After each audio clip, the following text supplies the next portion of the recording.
सोचिए एक आदमी के बैंक अकाउंट में सिर्फ 500 रुपए बचे हैं और बैंक अचानक से वो 500 रुपए भी काट लेता है। क्यों? क्योंकि उसके अकाउंट में मिनिमम बैलेंस नहीं था।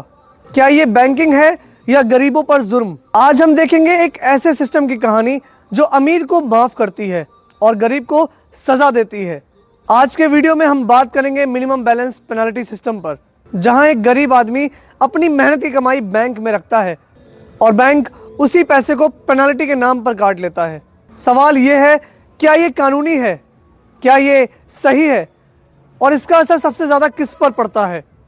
चलिए थोड़ा पीछे चलते हैं। 2014 में जनधन योजना लॉन्च हुई। करोड़ों लोगों ने जीरो बैलेंस अकाउंट खोले। सरकार ने कहा हर आदमी को बैंकिंग सिस्टम से जोड़ेंगे, लेकिन 2017 के बाद कई बैंक्स ने फिर से मिनिमम बैलेंस रूल लगा दिया। देश की बड़ी बड़ी बैंक्स ने अलग अलग पेनल्टी रूल्स बनाए। यह कोई कहानी नहीं है, ये इंटरनेट पर मौजूद डाटा है। आरबीआई का डाटा दिखाता है कि बैंक्स ने मिनिमम बैलेंस पेनल्टी रूल से हजारों करोड़ों रुपए कमाए। सिर्फ एक साल में एसबीआई ने पेनल्टी से 3000 करोड़ से ज्यादा कमाए। सिर्फ इंडियन मीडिया ही नहीं बल्कि इंटरनेशनल रिपोर्ट्स भी कहती हैं गरीब आदमी बैंकिंग सिस्टम में सबसे ज्यादा चार्ज भरता है।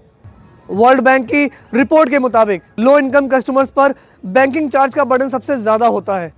सोचिए आप एक मजदूर हो और आप महीने के 6000 रुपए कमाते हो और आपने बैंक में 1000 रुपए रखे। एक महीने बाद एसएमएस आता है, नॉन मेंटेनेंस चार्ज ₹500 डिडक्टेड, यानी 500 रुपए आपके खाते से बैंक ने काट लिए और आपके पास अब सिर्फ 500 रुपए बचे।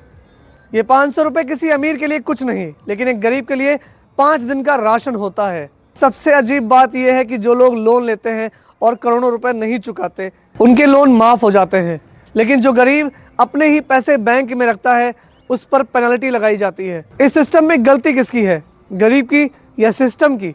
बैंक्स कहते हैं मिनिमम बैलेंस इसलिए चाहिए क्योंकि मेंटेनेंस कॉस्ट होता है, लेकिन सवाल यह है, क्या मेंटेनेंस कॉस्ट का बोझ सिर्फ गरीब उठाए, अमीर क्यों नहीं?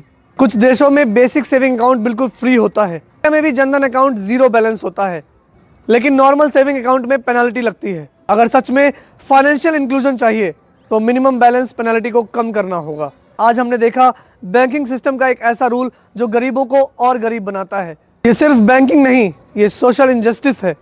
अब सवाल आपसे है, आपको क्या लगता है, मिनिमम बैलेंस पेनल्टी गलत है या सही? बैंक्स को गरीबों से पेनल्टी लेना चाहिए? अपनी राय कमेंट में लिखिए। अगर आपको लगता है ये वीडियो ज़रूरी है तो इसे शेयर कीजिए ताकि ज़्यादा से ज़्यादा लोग इस सच को जान सकें। दोस्तों, सच अनकंफर्टेबल होता है लेकिन ज़रूरी होता है। अगर आपको वीडियो पसंद आई है तो वीडियो को लाइक करिए और हमारे यूट्यूब चैनल को सब्सक्राइब कर लीजिए।